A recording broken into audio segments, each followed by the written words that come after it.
Friends, அடிக்கிற வெயிலுக்கு இதமாக ஏதாவது ஃபால்ஸில் குளிச்சா நல்லா இருக்குன்னு தோணுதா? டோன்ட் வரி, உங்களுக்காக தான் இந்த வீடியோ.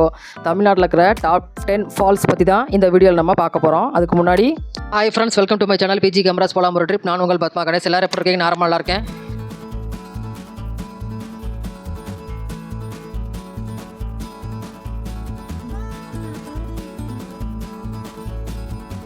மணிமுத்தாறு அருவி திருநெல்வேலியிலிருந்து சுமார் 50 கிலோமீட்டர் தூரத்தில் இந்த அருவி இருக்குங்க. இந்த நீர்வீழ்ச்சி பார்த்திங்கன்னா மருத்துவ மூலிகைகள் நிறைந்த மலைப்பகுதியில் பாயறதுனால இது ஒரு மூலிகை அருவி அப்படின்னு அழைக்கப்படுது. இந்த நீர்வீழ்ச்சியானது மணிமுத்தாறு அணைக்கட்டின் மேல் பகுதியில் 6 கிலோமீட்டர் தொலைவில் அமைஞ்சிருக்குங்க. மேலும் இந்த மணிமுத்தாறு நீர்வீழ்ச்சி பார்த்திங்கன்னா ஒரு சுற்றுலாத்தலமாகவும் இருக்குது. கவி அருவி. இந்த கவி அருவியானது கோயம்புத்தூர் மாவட்டம் பொள்ளாச்சி அருகே ஆழியாறு வனப்பகுதியில் அமைஞ்சிருக்கிற ஒரு அழகான இயற்கை நீர்வீழ்ச்சிங்க. இது ஆழியாறு அணையில் இருந்து சுமார் 6 கிலோமீட்டர் தொலைவிலும் பொள்ளாச்சியிலிருந்து 30 கிலோமீட்டர் தொலைவிலும் வால்பாறை செல்லும் சாலையில் இருக்குங்க. பசுமையான காடுகளுக்கு மத்தியில் அமைந்துள்ள இந்த அருவி தெளிவான மற்றும் புத்துணர்ச்சியூட்டும் நீருக்கு பெயர் பெற்றது. கிள்ளியூர் அருவி. இந்த கிள்ளியூர் அருவி சேலம் மாவட்டம் ஏற்காடு மலைப்பகுதியில் சேர்வராயன் மலைத்தொடரில் அமைந்திருக்கிற ஒரு அழகான நீர்வீழ்ச்சிங்க. 300 அடி உயரத்திலிருந்து விழும் இந்த அருவி ஏற்காடு ஏரி நிரம்புறப்ப பொங்கி வழியும். அதை பார்க்க அவ்வளவு சூப்பராக இருக்குங்க. இந்த அருவி ஒரு சிறந்த ட்ரெக்கிங் மற்றும் சுற்றுலாத்தலமாகவும் இருக்குது. கும்பக்கரை அருவி. இந்த அருவியானது தேனி மாவட்ட பெரிய குளத்திலிருந்து 9 கிலோமீட்டர் தொலைவில் மேற்கு தொடர்ச்சி மலையடிவாரத்தில் கொடைக்கானல் மலைப்பகுதியில் உருவாகும் ஒரு அழகான இயற்கை அருவிங்க. இந்த நீர்வீழ்ச்சி பார்த்திங்கன்னா 2 நிலைகளில் பாறைகள் வழியாக கீழே விழுகும். அதனால் ஆண்டு முழுவதும் நீர்வரத்தையும் இந்த அருவி கொண்டு இருக்குது. மேலும் இந்த நீர்வீழ்ச்சியும் ஒரு முக்கிய சுற்றுலாத்தலமாகவும் இருக்குங்க. கோவை குற்றாலம் அருவி. இந்த அருவியானது கோயம்புத்தூர்லேருந்து சுமார் 35 கிலோமீட்டர் தொலைவில் புழுவம்பட்டியில் சிறுவாணி அணைக்கு அருகில் அமைஞ்சிருக்கிற ஃபேமிலியோடு செல்லக்கூடிய ஒரு அழகான நீர்வீழ்ச்சிங்க. மேலும் இந்த அருவியானது வனத்துறையின் கட்டுப்பாட்டில் இருக்குது. இந்த நீர்வீழ்ச்சி போகிறதுக்கு வனத்துறை சார்பாக 60 ரூபாய் என்ட்ரி ஃபீயும் வசூலிக்கிறாங்க. சுருளி அருவி. இது தேனி மாவட்டம் கம்பத்திலிருந்து 10 கிலோமீட்டர் தொலைவில் மேற்கு தொடர்ச்சி மலையில் அமைந்துள்ள ஒரு பிரபலமான நீர்வீழ்ச்சிங்க. மேகமலை மலைத்தொடரில் உருவாகும் இந்த அருவி 150 அடி உயரத்திலிருந்து 2 நிலைகளாக கொட்டி ஒரு அழகான குளமாக உருவாகுது. ஜூன் முதல் அக்டோபர் வரை நீர்வரத்து ரொம்ப அதிகமாகவே இருக்கும் இந்த அருவியில்.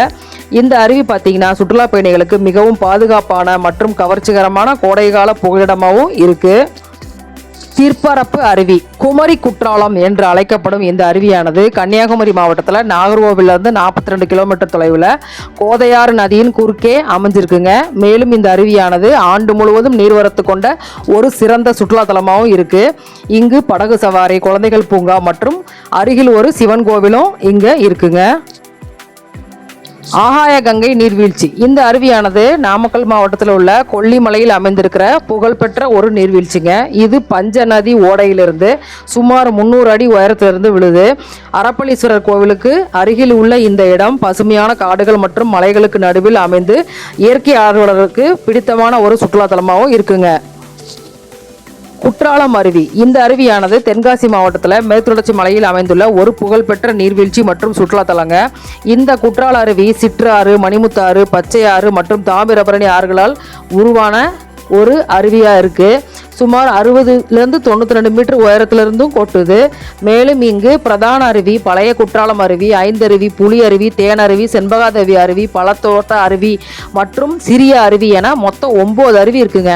இந்த அருவிகளில் விழும் நீரில் மூலிகை குணம் இருப்பதாக நம்பப்படுது. இங்கு இருக்கும் குற்றாலநாதர் கோவிலும் ரொம்ப சிறப்பு வாய்ந்தது. ஒகேனக்கல் அருவி. இந்த அருவியானது தருமபுரி மாவட்டத்தில் பெண்ணாகரத்திலிருந்து 16 கிலோமீட்டர் தொலைவில் காவிரியில் அமைந்திருக்கிற ஒரு பிரபலமான சுற்றுலாத்தலமாக இருக்குது. இந்தியாவின் நயகரா என்று அழைக்கப்படும் இது புகையும் நீர் திவலைகளால் இந்த பெயரை பெற்றது. மேலும் இங்கே இருக்கிற பரிசல் சவாரி, மூலிகை எண்ணெய் குளியல் மற்றும் மீன் வறுவல் ரொம்ப பேர் போனதுங்க, ரொம்ப ஃபேமஸானது. அதனால தான் உள்ளூர் சுற்றுலா பயணிகள் முதல் வெளியூர் மற்றும் வெளிநாடு சுற்றுலா பயணிகள் வரை ஈர்க்கரும் ஒரு சிறந்த சுற்றுலாத்தலமாகவும் இந்த இடம் இருக்குங்க. நாம் இப்போ பார்த்த டாப் 10 ஃபால்ஸ் தவிர கொடிவேரி அணை, பைக்கரா ஃபால்ஸ், தலையாறு ஃபால்ஸ், பஞ்சலிங்க அருவி, ஜலகம்பாறை ஃபால்ஸ் போன்றவையும் தமிழ்நாட்டில் இருக்கிற முக்கியமான அருவிகள் மற்றும் அணைங்க. இன்னும் ஏதாவது முக்கியமான அருவி விட்டு போயிருந்தா தெரிஞ்சவங்க கமெண்ட் பண்ணுங்கள். அப்புறம் நாங்கள் வர லீவுக்கு ஏதாவது உங்களுக்கு பிடிச்ச ஒரு ஃபால்ஸுக்கு போய் ஒரு குளியலை போட்டுற வேண்டியதானே. இது மாதிரி இன்னொரு இன்ட்ரெஸ்டிங்கான வீடியோ கூட நான் உங்களை அடுத்து மீட் பண்ணுறேன். தேங்க்ஸ் ஃபார் வாட்சிங்.